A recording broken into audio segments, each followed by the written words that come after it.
I'm Rick O'Shea and welcome along to the gorgeous reading room here at Kevin Street Library in Dublin for the Dublin Book Festival 2020 and for this particular event in association with Eason's, where I'm talking to Graham Norton. Graham, welcome. Thank you very much. Lovely to be here. It is lovely here, isn't it? Yes. No, it is actually really gorgeous. It's beautiful. Firstly, before we start talking about anything, tell me a little bit about the last 6 months, because obviously for everybody it has been entirely unprecedented. For writers, it's a strange situation as well. What's it been like for you? Well, the writing was, I was lucky in that I just finished the book, or just, doing the last tweaks as kind of lockdown happened. You could sort of see it coming. This book was supposed to finish in 2020. And I just thought... So that's not happening. Yeah. No, I think let's go with 2019. I just can't bring in, global pandemic as a curveball plot twist in the last chapter. So I stopped 2019. But that's the only effect it had on writing the book. Now that we're publishing the book, it's a whole new world because we're doing things like this. But you're still getting to talk about the book and get it out into the world. So hopefully people will find it.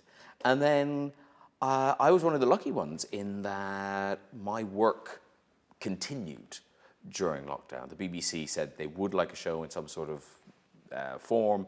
So, we wanted to give employment to as many people as we could because they were all, they're on contracts and they thought they were going to start work in April. Mm. So we got them back and we did a weird kind of lockdown show for a couple of months. I still did my radio show, and then for the last few months I've been in West Cork, but now back and doing the telly, and it's a bit more normal in that we're in a television studio now, so that feels good. The early phase of that, because I was watching those first few weeks and seeing you do it in what presumably was your house. It was a back bedroom, yeah. Yeah, but made up to look as if it was a kind of functional TV studio, and managing to get global level celebrities in their own homes going, well, sure, nothing else on. I'm going to do this because it doesn't involve me traveling, and I can do. Was that very strange? Because it is a completely different discipline talking to people in circumstances like that than in front of a full studio audience. It was so odd, but over the series, we all became better at it. The guests became better because you could tell they'd done it before. they knew what they were doing. So it sort of became sort of fun by the end. I mean, the first show, I think it took about 8 hours to make. That was mostly my fault. But it took a long time. And, I was just shell-shocked at the end of it. I thought, well, I'm not sure I can do that every week. But it got down to about 2 hours, I think, in the end. Was there an element of, and I've found it a little bit as well from doing those types of interviews, that you can catch people maybe slightly more comfortable and more off guard than they would be in a full TV studio, because chances are they're sitting at their kitchen table? Yeah, there is a sense that people, they're not fully in performance mode because they're in an environment where they don't do that. They're just in their office or their kitchen. So I guess there is a different energy, certainly. But, people would bother, bless them, to tweet things like, oh, it's not as good as it was with an audience. Like, yes, we know that. That's why we've dragged an audience into the studio every week for 22 years. It'd be terrible if we discovered, oh, actually, it's better without the audience. We've been idiots this whole time. So looking forward to having a bit of an audience. You've done a few other bits and pieces as well. I know before I get to talking about the books, I loved it. I was Googling what you've been up to over the last while. You obviously you have a wine range as well that you do and you bring out, and you were doing a wine tasting you're bringing out some sort of new wine, but you do the tasting literally remotely on the far side of the world, and they had to send things to you. Do I have that right? Yeah. So I would send these packages so they sent me an entire kind of lab kit, like test tubes and flasks. I mean, my kitchen now looks like a laboratory. It's quite cool, but I don't know what I'll ever do with them again. But I was afraid they'd ask me to send them back. You know that thing, like it's in my house now, I own it. And it turns out I do. So that's good. But the wine tasting, I felt so sorry for them because they're in New Zealand. So I was doing it at about 7 or 8 in the evening, West Cork time. They were doing it at the crack of dawn. And I was going, does everyone just taste of toothpaste? Because they'd literally got out of bed and started tasting wine. So this year's vintage may be a bit minty. It is, and stripy, and whatever. It's kind of strange that you've just come from West Cork here to do this. So you've had that, you've been away from, I would say, the hustle and bustle, but there's a lot less hustle and bustle than there used to be in cities. Well, compared to West Cork, this is hustle and bustle. True.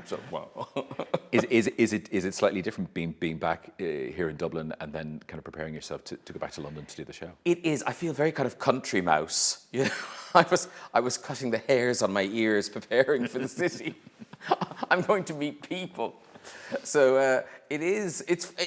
I've so enjoyed being in West Cork for the summer because there was a sense of normality there in that it's remote, you don't see people anyway, so that was nice. And there's the ocean, so there's swimming and kayaking, all that sort of stuff, and there's a kind of a knot of anxiety somewhere thinking this isn't going to last, I have to go back to a city. And in fact it's been kind of great coming to Dublin and realizing, oh, actually it's okay, it's not as scary as I thought it was going to be, and life in some sort of form does go on. One more before we talk about books. I have seen you recently. I've seen you in Eurovision, the Story of Fire saga, which has been some of my finest work. It was one of my highlights of recent television viewing. This is on Netflix. How did you get roped into that? Other than that's what you do. Well, they asked me to do it. Well, funny, I'd seen Will Ferrell at various Eurovisions. And lots of people kind of backstage going, yeah, Will Ferrell's doing a film about Eurovision. And he came so many years, you just thought, he's clearly not doing a film about Eurovision. This is not happening. And then I got the call. And it's a strange job for me because in real Eurovision, I'm sort of there to provide the jokes and the comedy as it goes along. But Will Ferrell provides the joke, so I'm sort of the straight man in the movie version. You were the least Graham Norton I've ever seen you be, ever. Very bad at acting. But I thought I thought they did a very good job with that film in that it's sort of sweet, it's very respectful, I think, to Eurovision. It kind of takes Eurovision as, I think Eurovision fans were expecting to hate that film, and actually they ended up quite liking it. So I'm with you because I knew nothing about it, and I just watched it like everybody else, and I so enjoyed it. And I still have Ya Ya Ding Dong in my head. It's my favorite part of the whole film. Let's talk about you becoming a writer, about becoming an author, because obviously you'd written 2 autobiographies over the course of a few years.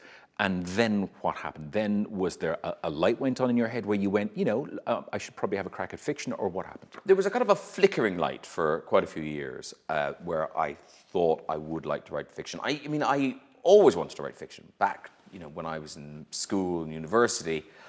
But I'm sort of in awe of young writers who write a novel, because I think, when you're young, how did you have the time to do that? Weren't you out? Weren't you asleep? How did you write a book? So I didn't really get around to it till I was in my 50s. And that's a kind of a sort of a, I don't know, it's sort of a positive in a way that you become a debut anything in your 50s, because you always assume that you'll have done most things by the time you're 50. But no, here's this new thing I've started doing.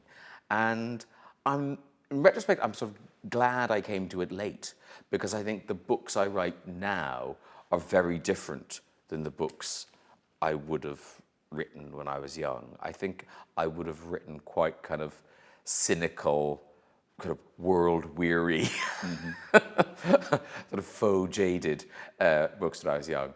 And I think I've become, I don't know, kinder is probably the wrong word, but I think it's a good word. It would have come up in my head. Okay, well, maybe kinder. And I think with age, hopefully comes some sort of empathy. And I think that helps when you're creating a range of characters and you're building a world. You know, everyone can't be you. You know, it can't, it can't be like sort of Bally Norton, where everyone's just a version of me. So Like being John Malkovich. yes. So in terms of creating those different characters and you know, different ages and different occupations, it just, I think, helped to be older. Tell me about just before the first book came out, because obviously there's a different pressure on you as a debut author than there is on a lot of other people who become debut authors, because everybody knows who you are, because there are always that group of people who go, oh, you know, he's writing a book. Did you feel that at the time? You know, I'd be stupid if I hadn't. I mean, yes, that was out there. I suppose I'm quite good at talking myself down in situations like that are, you know, potentially stressful, where you kind of go, what is the worst thing that can happen in this situation? And the worst thing would be if everyone hated it, everyone just said this is the worst book ever written, and that would be the worst thing. But it's not what I do. I still had a job to go back to. So yes, it would have been humiliating. But, you know, my friends would have enjoyed it. But finally, he's failed.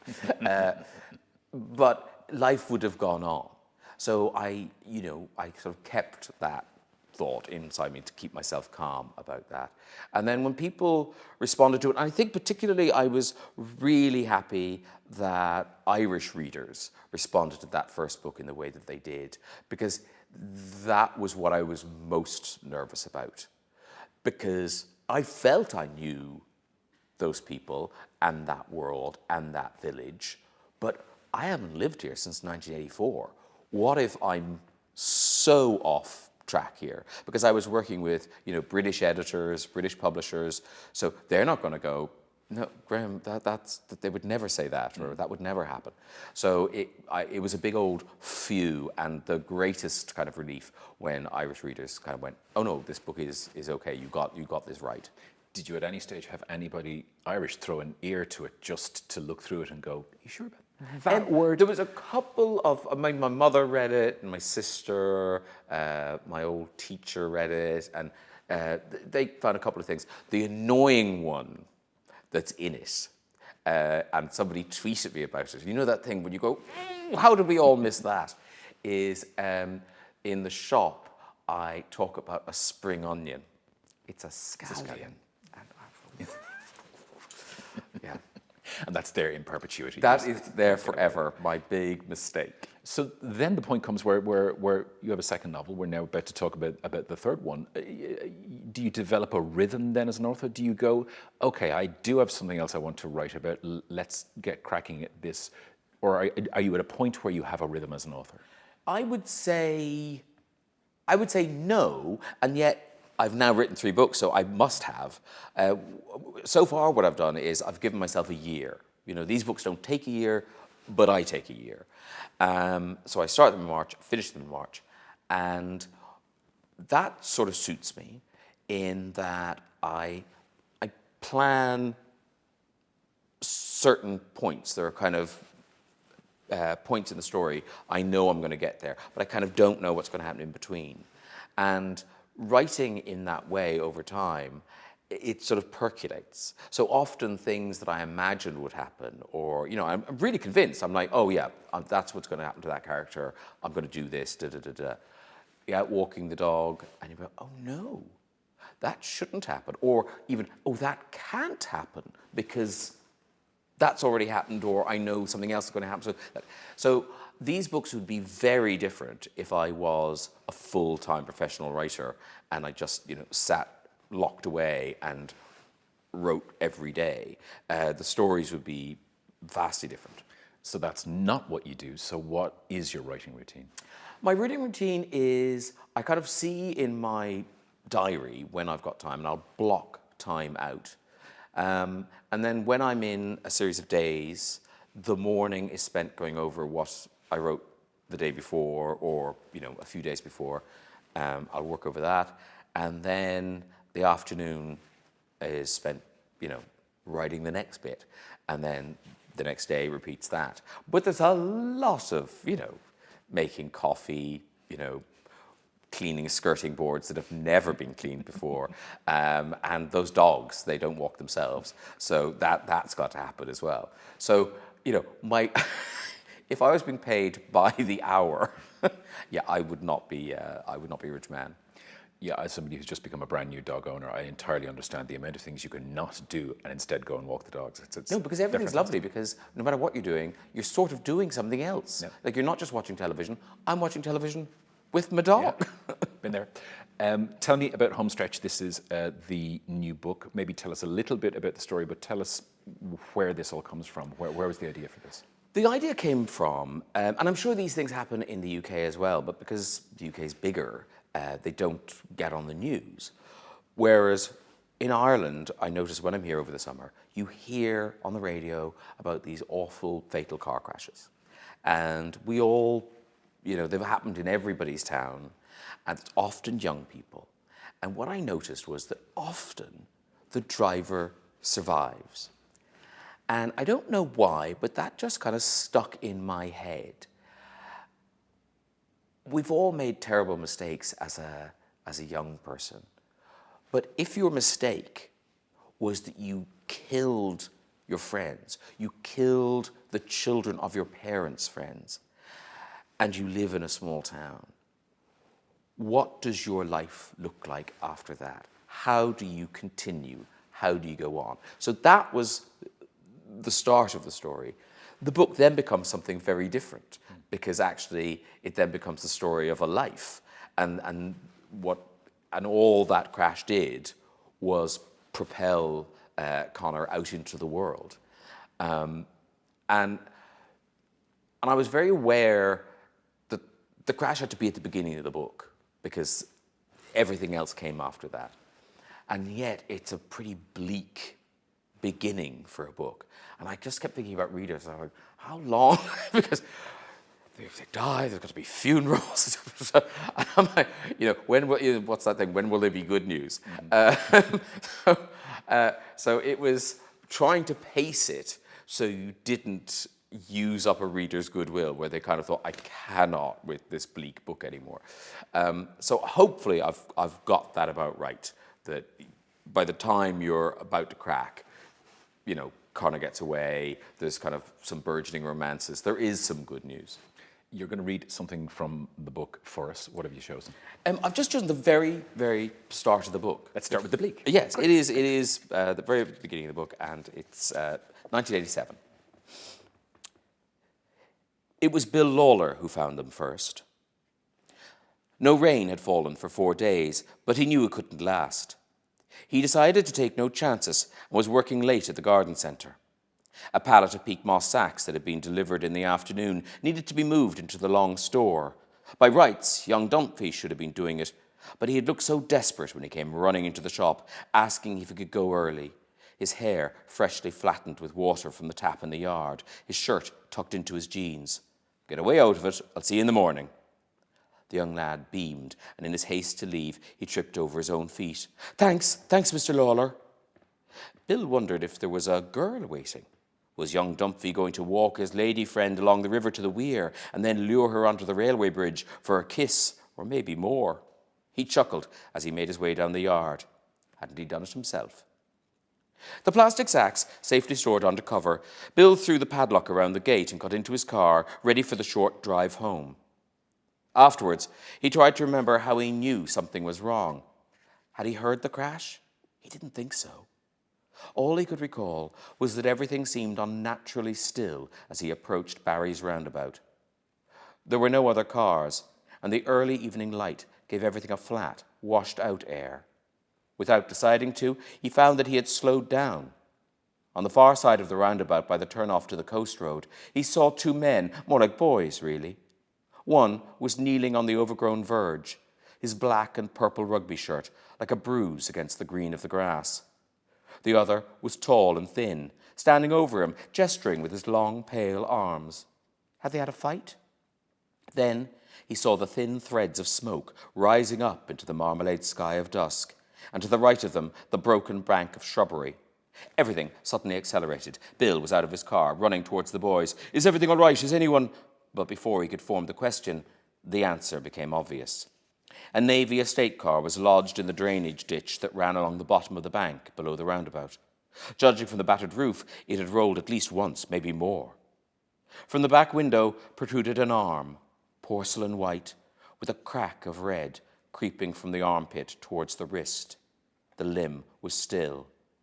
Through the broken windscreen, he could see long brown hair fanned out across the dashboard, and from beneath it, a dark, viscous pool was spreading towards the steering wheel on the other side of the car. "Is help coming? How many are there?" The two figures just stared at Bill as if he had interrupted a private conversation. "Has someone called an ambulance?" Bill asked with a growing sense of panic and dread. The boy in the rugby shirt looked up. "4. There are 4 of them." His face, covered with a summer crop of freckles, looked almost childlike. 6, the other young man spoke, his voice more certain, almost calm. 6 altogether, the 2 of us and 4 in the car. You're the first. Nobody has called an ambulance. "Right, don't move," Bill shouted, as he began to run back towards the petrol station. His legs felt heavy, and there was something about the thin slapping of his feet against the road that sounded hopeless. It does have a dark start. Yes. But I laughed an awful lot while reading this book. Oh, good. Because there are sections in which that's really important. Is it important to you as a writer that your books have that? It is. I always think in terms of a film. You know when you're watching a film that's all set at night, and it's night, and then finally there's a scene where it's daytime, and it's, that is nice. And I felt like that with this book. I felt like I need to set a scene in some sunshine. There needs to be some light, and there is, and as I'm glad you laughed, because I think there are some kind of funny sections in this book. And I do, life is never all one thing. Even in the midst of tragedy, there are kind of ridiculous things. You described this a while back as your most personal story to date. I don't want to reveal too much about the book. You've mentioned Connor's name already. But given that it is about, certainly as part of the book, a coming out, or not as the case may be, in Ireland in the 1970s, is that what you meant by that? It is. I suppose it's the book where the fact that I wrote it might kind of resonate through the book more than I did in the other books. When I started writing books, it was very important to me that I didn't read over people's shoulders. It's kind of the curse of the person off the telly writing a book, in that, reading is such an intimate act. It's the most intimate form of entertainment there is. It's just you and those words, and you go into that world. And I rarely consider an author when I'm reading a book. It's the story. It's me and that story and my relationship with those characters and that world. And I didn't want to get in the way. But 3 books in, I kind of thought, I'm allowed this. I think I've kind of earned the right to do this. And it's still not me. It's not personal in that it's my story. It's not autobiographical in any way. But I think people will see more recognizable sort of slivers of myself in this book. Little shards of me are kind of scattered through it. When it comes to other authors, you're quite generous in that you are one of those people who talks about other people's books. You tweet about other people's books. You mention them wherever possible, and obviously you interview authors as well. Is that an important thing to you, to make sure that, every now and then you point the spotlight at other people? Absolutely. It's very hard to get a book deal. It's very hard to get an agent, all of those things. And what's so terrible is, you think, oh, I've got a book deal. My book's coming out. Yeah, a lot of books come out. When you go into a bookshop, you're like, I know how hard it is to write a book. Mm-hmm. You all wrote one. So you suddenly realize that's the hardest bit. is getting a bit of attention. And I'm aware that I have an unfair advantage in that way. So the least I can do is kind of cheerlead for some other authors, particularly kind of debut novelists or writers I haven't come across before. I think, and also writers that actually, I suppose it doesn't help anybody if they're dead. But but finding, I love, in Durris, there's a bookstall in Durris at the Fate, and I find amazing things there. Books that I'd never heard of, never come across, and they were big hits in their day, but have kind of been forgotten. We had a conversation earlier this year as part of a series that I do, and we were talking at the time about audiobooks and about the audiobook for this as well, and about how it's almost insisted that you do it because you're such a recognizable voice. Tell me about the audiobook for this one. It's just mortifying. I am so embarrassed. People seem to enjoy the audiobooks, which is great, but I'm just mortified. And 3 books in, I still forget I'm going to have to do the audiobook. So in this one, I'm sitting in my booth, reading, and then of course we're in Liverpool. Yeah, people in Liverpool talk. I'm like, oh no. I was like, you have to stop. I have to do some practicing before we get to these people speaking. So yeah, good luck, everyone. How is your New York bar owner accent? Is that any good? I think my American accents are all right. I'm not giving you any now. But I'm less embarrassed by them. And also because everyone does kind of generic American accents. But it's when there are these specific accents. And also to differentiate the different characters in Ireland, people in the various villages and towns come from all over Ireland. They can't all come from the same place, or they'll just all sound like the same person. So I have to kind of, veer off. When the last book came out, A Keeper, you and I also spoke, but it was in a very different world than the world we're in now. We did 2 events. There was one in the Helix in Dublin, one in the Cork Opera House, in front of audiences of 1,000 people.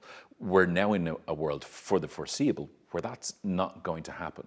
So is that strange to you? Is it disappointing? Is it that this doesn't get to happen in a situation like that? It is disappointing in that I was looking forward to it. And when I spoke to you on shelf analysis? Yeah. Shelf analysis. I thought that maybe we'd have some events. You called it a glimmer of hope at the time. Did I? Yeah. I think I felt more hopeful than that. I think I was underplaying it. But anyway, not to be. And I'm sort of disappointed for 2 reasons. One, in that it's a great way to get a book out into the world. You meet a lot of people, you tell a lot of people about the book at the same time. But also, it's just fun. You get to tell stories, you get to, make people laugh, hopefully, and it's showing off, essentially, is what it is. And so I will miss that. Because, of course, on my show I get to show off, but really I can't pretend it is about the other people. Whereas doing something like this, no, this is my time. I will tell my anecdote. And so I guess I missed the opportunity to do that. Although I have seen, and correct me if I'm wrong, that it certainly when you go back to the UK, you have an event in the London Palladium with Elizabeth Day. Is that right? Yeah. Is that going to be unusual for the first time in a very long time, and for somebody who is used to doing it all the time, being in front of such a large crowd of people? Well, it's interesting because it's the Palladium, which normally seats 2,000. I think they're hoping to get sort of 600 or 700 in there. And I just think, in the Palladium, will that applause still sound like somebody emptying a bucket of fish? will it just, oh, they hate me. This isn't my best work. So I don't know what it's going to be like. It could be quite disconcerting because it will feel like I've failed. It will feel half empty. Because the Palladium isn't full. I think this isn't great. One of the other events I've done for the book festival this year is about voices, about the Patricia Scanlon anthology that's aimed at emerging readers. And you have one of the stories in there. Maybe tell us a little bit about how you became involved in that. Patricia Scanlon kind of she's been a supporter of my books. She's been very nice. And then she got in touch and asked if I could do that. And you know that thing, you go, can I do that? I don't know if I can. And actually, because they're so short, they're about 1,000, 1,500 words or something like that, I loved it because, you know, you kind of overwrite and then you have to decide which are the vital sort of 1,200 words, which are the 1,200 words you need to tell this little story. So actually it was a very interesting discipline, and to pick words that people will be able to read, that won't kind of make people lose their confidence halfway through a story, where kind of think, oh, actually, this one's too difficult for me. Because we should point out the series is aimed at emerging readers, yes, and emerging people yeah. who are just trying to find confidence in their own reading, and maybe people who don't read fiction a lot. Yeah. So you also want a story with a little hook, but I really enjoyed doing it. I've read a couple of the others and really enjoyed them. I'm looking forward to getting my hands on the whole anthology. I read yours and I thought, this is really interesting. Would you write a collection of short stories? Because I did enjoy doing that, I kind of thought, well, maybe. But I haven't. I think what might happen is if I wrote some stories and ended up, oh, that's a collection of short stories, then maybe I'd publish one. But I don't think I'd sit down to write a collection of short stories. I do enjoy the long form and seeing how an idea or a story can develop over 300 pages. Whereas, doing snapshots and things would be interesting, but yeah, I can't imagine sitting down to do it. So maybe if enough people ask you to do some for some future anthologies, you might eventually have something to put Yeah, together. exactly. You've had 2 successful novels. You have a third one on the way. You've won awards. Does this get any easier? I think the only thing that changes is you become slightly more confident. You know, if you've got to the end of 2 novels, going into the third one, you do think, well, I know this will finish. I know I'll get to the end. Because with the first novel, that's the big sort of unknowable thing. Everyone can start a novel, and many people have. But most novels aren't finished. Most novels are on memory sticks or in the bottom of a drawer. To get to the end is the big challenge. So to have it done it twice, it does give you some confidence going into this. And also you become slightly more confident about the range of things you might be able to do, and the range of emotions, the sorts of situations you can put characters in. You kind of, in the beginning, you kind of think, oh, I don't think I can do that. And by book 3, you kind of think, well, maybe I can. Maybe I can do that. Just before we finish, we do have some questions from people who submitted them a little bit earlier, people who hopefully are watching now. Janet Robinson asks, how has your experience of living abroad shaped this book, especially as somebody who grew up in a small town in Cork? Hi, Janet. Living abroad shaped this book in that, you know, I grew up in a small town, and one of the characters, all the characters are born in the small town. When Connor goes abroad, you will notice he only goes to places I've been. He doesn't suddenly find a job in Timbuktu. He goes to, you know, Liverpool, London, New York, places I know. So in a way, that's how it shaped the book, really, in that, you want to create an authentic world, and I'm lazy. So I wasn't bothered going anywhere to find out what they were like. I will just choose places I know already. Thank you very much. And Mike Wilson would like to know, what do you do to overcome writer's block? I mean, writer's block is something I sort of don't have the luxury of doing in a way, in that my time is quite limited. When I actually have time to write, I better be writing or this thing won't get done. I can't remember who told me this, but it is a good thing, is to always finish early. Finish when you know what the next little bit is going to be, so that when you sit down the next time, you can start at least. You're not just going, you're not just thinking what the hell's the next thing. So I do that. I always, when I open the laptop, I always know what's going to be happening. I then don't know what's going to be happening after that, but hopefully you've kind of, oiled the wheels and you're able to keep going.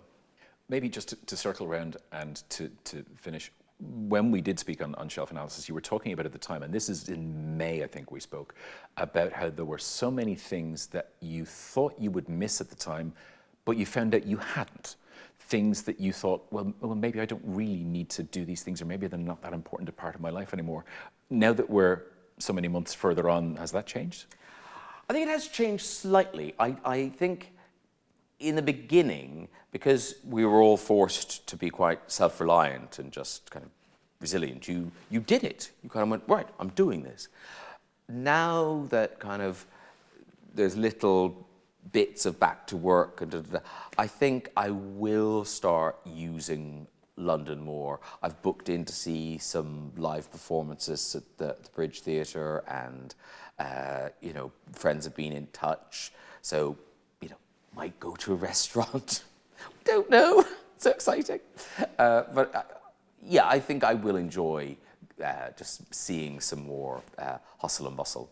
Well, it's a shame we can't be doing this in a real live room for the Dublin Book Festival, but Graham Norton, thanks so much for joining us. The book is called Homestretch. Thank you.